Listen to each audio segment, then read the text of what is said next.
মেয়েরা না অন্যের উপরে নির্ভরশীল। 1 নম্বর, বাপের ঘরে থাকলে বাবা মার বোঝা। 2 নম্বর, শ্বশুর বাড়ি আসলে স্বামীর কাছে বোঝা। 3 নম্বর, লাস্ট বয়সে সন্তানের কাছে বোঝা।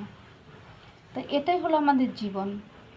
আমরা মেয়েরা যদি নিজস্ব একটা চাকরি বাকরি করে নিজের পার্সোনাল যদি একটা আমরা বাড়িও বানাই, জায়গা কিনে, তবু লোকে জিজ্ঞাসা করবে রাস্তাঘাটে, ও দিদি ভাই তুমি বাপের বাড়ি আছো না শ্বশুর বাড়ি আছো, এরকম নানান জনা প্রশ্ন করবে রাস্তাঘাটে। এই প্রশ্নগুলো শুনতে শুনতে না কান মান আমাদের ঝালাপালা ধরে যায়। তা আমরা মেয়েরা কি মানুষ জন্ম নিয়ে এসে আমরা কি বড়ই পাপ করেছি বন্ধুরা? সত্যিই আগে জানলে আমরা মেয়ে হয়ে আসতাম না, এটাই হলো বাস্তব।